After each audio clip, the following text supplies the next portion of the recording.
Assalamualaikum warahmatullahi wabarakatuh. Alhamdulillahil qahhar wassalatu wassalam ala nabiyyina Muhammadinil mukhtar wa ala alihi wa ashabihi ahli sidiki wal akhyar. Amma ba'du faqad qala Allah ta'ala fi kitabihil karim. A'udzu billahi minasyaitonir rajim. Bismillahirrahmanirrahim. Tatajafa junubuhum anil madaji'i yad'una rabbahum khaufan wa tama'a wa mimma razaqnahum yunfikun. Wa qala Rasulullah sallallahu alaihi wasallam, habbul biladi ila Allah ta'ala masajidaha. Sadaqallah wa sadaqa Rasulullah sallallahu alaihi wasallam. Hadirin jamaah tarawih Masjid Al-Hijrah yang dirahmati oleh Allah Subhanahu wa taala. Salah satu kebutuhan kita manusia sebagai makhluk psikologis itu adalah berekreasi, bertamasya, berjalan-jalan.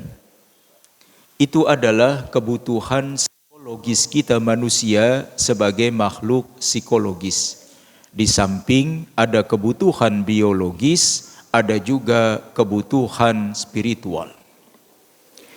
Itu makanya di antara kita ada yang mencari kebutuhan psikologisnya ini berekreasi ke pantai, ada yang berekreasi ke sawah, ada yang berekreasi ke gunung, ada juga dan banyak yang berekreasi ke pusat-pusat perbelanjaan, ke pasar-pasar atau ke mal-mal.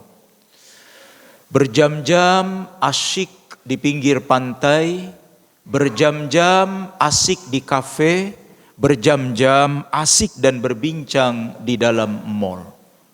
Pertanyaannya, sebenarnya di mana tempat yang paling indah yang Allah Subhanahu wa taala sukai buat kita untuk berekreasi secara spiritual, untuk berekreasi secara rohani? Hadirin yang dirahmati oleh Allah Subhanahu wa taala. Di bulan suci Ramadan, tempat terindah itu menguat. 3 tempat terindah itu semakin mengkristal, semakin mantap kita jalankan di bulan suci Ramadan. Yang pertama adalah tempat paling indah di dunia ini adalah masjid. Yang kedua adalah majlis taklim. Dan yang ketiga adalah rumah kita sendiri. Silahkan ukur keimanan kita. Apakah kita tenang berlama-lama di 3 tempat ini? Atau kita malah tidak betah lama-lama berada di tempat ini? Dan itulah ukuran daripada keimanan kita. Kalau kita bisa ngobrol berjam-jam di kafe atau di warung-warung kopi berjam-jam, bahkan sampai malam, silahkan ukur. Sebegitu nyamankah kita kalau berada di dalam masjid? Sebegitu nyamankah kita kalau berada di majlis ilmu? Sebegitu nyamankah kita kalau berada di dalam rumah tangga kita? Hadirin yang dirahmati oleh Allah, yang pertama itu adalah masjid. Di dalam hadis baginda besar Nabi kita Muhammad sallallahu alaihi wasallam, mengapa masjid menjadi tempat yang paling indah, menjadi tempat yang paling Allah sukai. Nabi mengatakan, majtama'a qaumun fi baitin min buyutillah yatsluna kitaballah wa yatadarasunahu bainahum illa nuzilat alaihimus sakinah wa ghasiyathumur rahmah wa haffathumul malaikah wa zakarahumullahu fi man indah. Tiadalah sekelompok orang berada di masjid di rumah-rumah Allah. Di dalamnya dia baca Al-Quran, di dalamnya dia berzikir, kecuali turun kepada orang-orang yang berada di dalam masjid itu ketenangan, ketentraman. Turun kepada orang-orang yang berada di dalam masjid itu rahmat dan kasih sayang Allah. Malaikat di atas masjid ini mengepak-ngepakkan sayapnya, menjaga, melindungi dan mengelilingi orang-orang yang sedang berada di dalam masjid. Bahkan Allah Subhanahu wa taala di arsy-Nya berbincang-bincang dengan 70.000 malaikat yang sedang tawaf di Baitul Ma'mur. Baitul Ma'mur itu adalah miniatur Ka'bah. Posisinya kata Nabi adalah di atas langit ketujuh, tepat berada di atas Ka'bah. Di langit ketujuh setiap hari 70.000 malaikat bertawaf, dan ketika malaikat itu bertawaf, Allah bercerita siapa-siapa aja yang sedang berada di dalam masjid. Itu makanya kalau kita udah berada di dalam masjid begini ini, tenang betul. Makanya lihat, saking tenangnya ada yang tidur. Luar biasa tuh masjid. Kagak pakai minum pel, nggak pakai minum obat lelap. Masuk masjid, nyari tiang, nyender. Nyender juga tidur aja udah. Gampang banget kalau di masjid itu. Kenapa? Emang ketenangan itu turun. Tenang, tentram banget kalau udah berada di dalam masjid itu. Kenapa? Karena memang ini adalah tempat yang paling disukai oleh Allah. Bahkan ketika Nabi tanya, ala adullukum ala ma yamhullahu bihil khotoya wa yarfa'u bihid darajah. Mau enggak kalian aku tunjukkan tempat yang bisa menghapus semua dosa dan mengangkat, meninggikan derajat-derajat kalian? Para sahabat menjawab, bala ya Rasulullah, kami mau ya Rasulullah. Apaan itu yang bisa menghapus dosa-dosa kami, meninggikan derajat-derajat kami? Maka Nabi mengatakan, isbaghul wudu'i alal makarih. Yang pertama, perbagus wudu. Meskipun cuaca panas, meskipun badan dalam keadaan kurang fit, tetapi kalau kita memperbagus wudu, maka dosa-dosa diampunkan, derajat-derajat kita dinaikkan. Yang kedua, wa kasratul khuta ilal masajid. Banyakin langkah-langkah menuju ke dalam masjid. Semakin banyak langkah kita, semakin banyak dosa berguguran, semakin banyak derajat Allah tingkatkan. Dan yang ketiganya adalah wantizarus sholati ba'das sholah. Biasakan menjaga sholat sebelum datangnya sholat. Itu hebat sekali. Hadirin sekalian, kalau udah malam-malam terakhir di bulan suci Ramadan ini, Aisyah mengatakan, kana Rasulullah sallallahu alaihi wasallam yajtahidu fi asril awakhir min Ramadan la fi ghairi. Nabi Muhammad itu kalau udah 10 malam yang terakhir begini nih semakin semangat, semakin intensif beribadahnya. Sampai-sampai digambarkan Nabi mengencangkan sarungnya, mengencangkan ikat pinggangnya. Itu artinya tubuh Nabi tambah kurus. Menjelang 10 berakhirnya Ramadan, tubuh Nabi tambah ringan, tubuh Nabi tambah ringkih. Kenapa? Karena Nabi makannya tambah dikit di bulan Ramadan ini. Ya, tinggal bapak-bapak ukur ya. Kalau bapak beratnya nambah, berarti ada masalah itu puasanya. Karena Rasulullah tambah ringan, tambah longgar. Jadi kalau bapak sekarang gespernya itu pada kedodoran, itu berarti puasanya benar. Tapi kalau nimbang malah ningkat, berarti ada masalah, puasanya kurang tapi benar. Karena Rasulullah itu makin ringkih, makin kurus. Itu juga berarti simbol Nabi semakin hebat, semakin mantap, semakin intensif di dalam beribadah di bulan suci Ramadan. Bahkan Nabi ya'takifu bi asril awakhir min Ramadan hatta tawaffahullah. Bahkan di 10 malam yang terakhir itu Nabi Muhammad iktikaf, enggak mau keluar dari masjid. Sampai kapan? Sampai nanti diwafatkan oleh Allah. Artinya selama Nabi hidup, selama Nabi ketemu dengan Ramadan, 10 malam yang terakhirnya itu Nabi beriktikaf di dalam masjid sampai dengan Allah mewafatkan, sehingga tidak lagi berjumpa dengan Ramadan. Bahkan saking gak mau keluarnya Nabi dari masjid 10 malam terakhir itu, kalau Nabi mau nyisir, di dalam hadis itu Nabi mengeluarkan kepalanya di jendela tuh. Saking gak mau keluarnya, karena berpisah antara kamar dengan masjid. Saking gak mau keluar masjid, kepalanya Nabi keluarkan di jendela, nanti Aisyah yang nyisirin dari luar masjid. Saking gak mau keluarnya dari masjid. Ini kan luar biasa. Walau kita menjelang 10 malam terakhir ini malah tawaf di mall. Bagaimana itu namanya, kita berbeda itu sama Nabi, ya. Tawafnya ono ya, di Bintaro Plaza dan lain sebagainya. Gualanan pada macet. Padahal Nabi Ramadan terakhir kagak kemana-mana meramaikan masjid. Udah kita mau masih pada ribut, ya, menjelang akhir ini, yang nyiapin kue, yang nyiapin pakaian. Tiap pagi tuh ada aja ibu-ibu paket, ada aja apaan sih? Udah datang aja paket, siangan dikit paket, apaan lagi? Astagfirullahaladzim. Seragamnya banyak bener ibu-ibu. Di rumah lemari yang 4 pintu. Bini saya bajunya banyak amat, selemari 4 pintu sendirian. Luar biasa orang perempuan pakaiannya. Itu kenapa?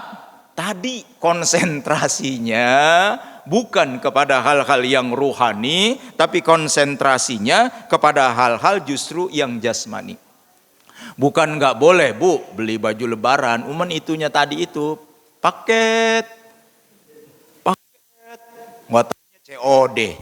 Lah kan kita juga yang bayar lakinya, lo dia yang mesen kita yang bayar. Luar biasa ya.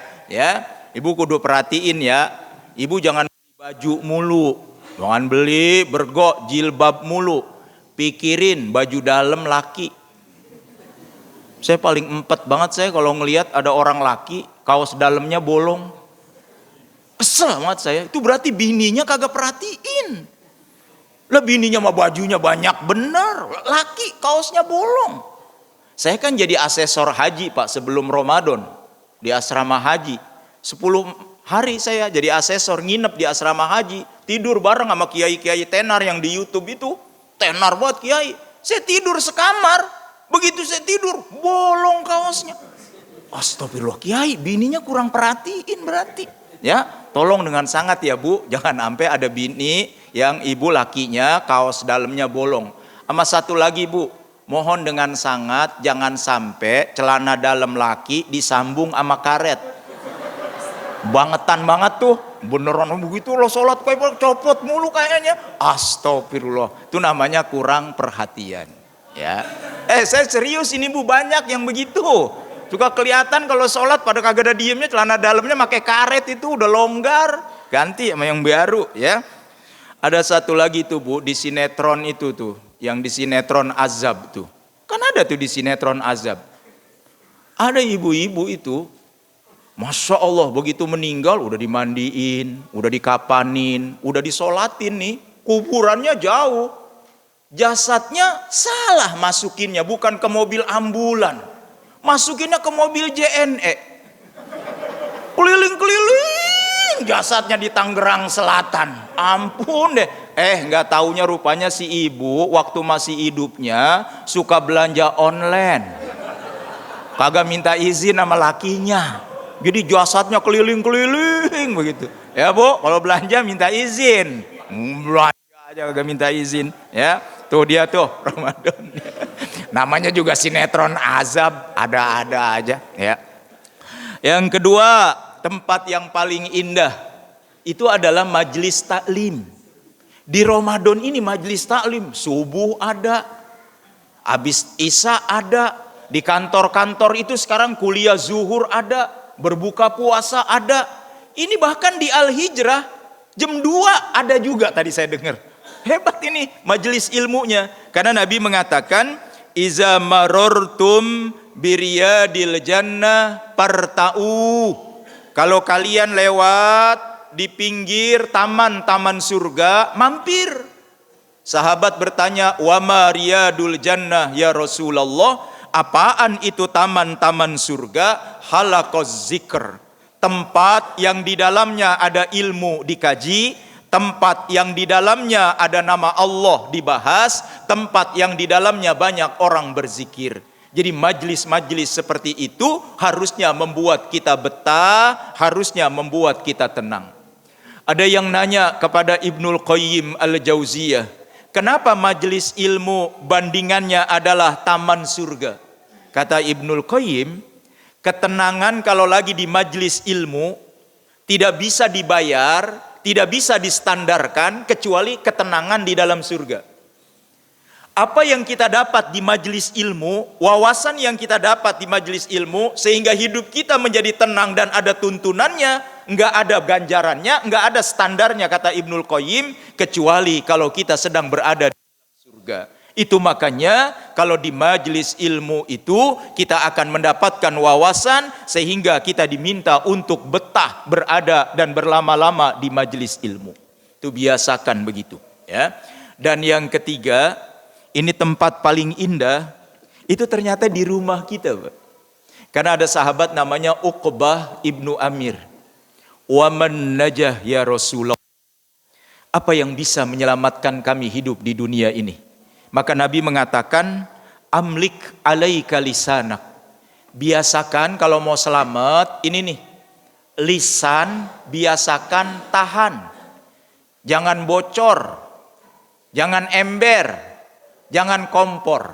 Bahaya nih, kalau pengen selamat di dunia, nih mulut jangan kayak ember, jangan bocor, jangan kayak kompor. Tahan, kata Nabi, lisan ini. Itu zaman dulu lisan. Kalau zaman sekarang ini nih, jari jemari. Kalau pengen selamat, jari jemari. Bapak nggak perhatiin ya, jempol bapak kan udah pada tipis. Main HP mulu. Beneran, jempol kita ini beda. Begitu mulu tuh, ya. Beda dia kalau dilihat, ini udah agak-agak tipis dia, ya. Itu jangan sembarangan posting, jangan sembarangan share, karena kalau dia berita bohong, disebar lagi, berarti kita menghasilkan dosa jariyah. Jadi yang ada jariyahnya bukan pahala doang, kata Nabi. Kalau pahala emang ada jariyahnya.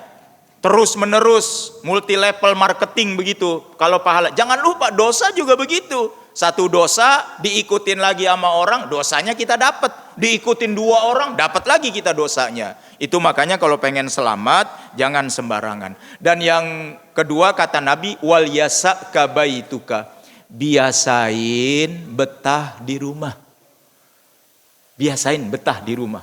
Biasain ngobrol sama bini, Pak, ngobrol sama bini.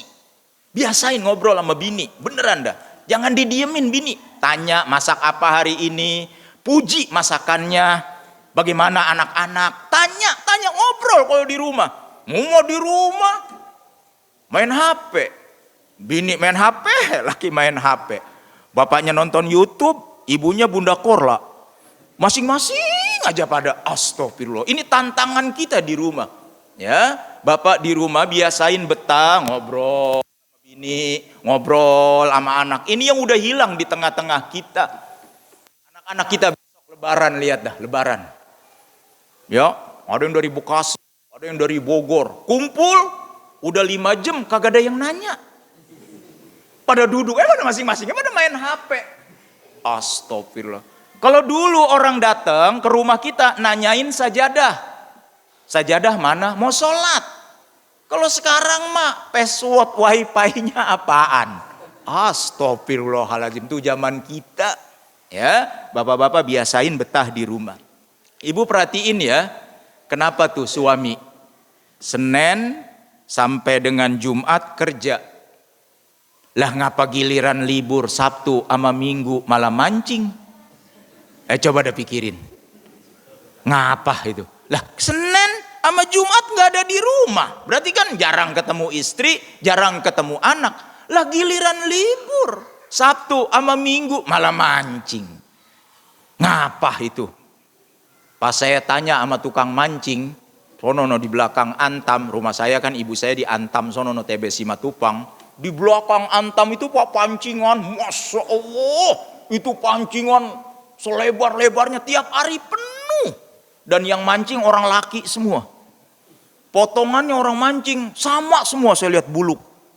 Tahu ngapa? Mungkin karena kepanasan kali ya. Saya tanya, "Bang, ngapa sih Bang pada demen banget mancing?" kata saya. Oh, rupanya dia itu dapat ketenangan kalau mancing di hari libur. Karena begitu pelampung dia lempar, pelampung di tengah empang itu goyang, itu kata dia tenang banget. Kata dia, saya bahagia banget Ustaz tuh kalau ngeliat pelampung goyang katanya. Dan begitu saya gentak, set, kena ikan emas. Mulutnya kan begitu tuh ikan emas. Itu saya bahagia banget. Daripada saya di rumah ngelihat mulut bini saya. Oh begitu katanya. Oh itu masalahnya jadinya ya. Jadi tolong dengan sangat Bu, jangan diomelin laki kalau hari Sabtu sama hari Minggu. Ya, bikinin kopi, bikinin teh. Lah diomelin mulu, jadi jadinya mancing begitu ya. Barangkali itu jadi 3 tempat yang harus kita cintai. 1 masjid, 2 majelis ilmu, dan yang ketiga, biasain untuk betah berada di dalam rumah. Karena di bulan Ramadan ini kita buka bareng keluarga, sahur juga bareng keluarga. Baiti jannati, rumahku kata Nabi adalah surgaku. Lebih dan kurang mohon maaf. Assalamualaikum warahmatullahi wabarakatuh.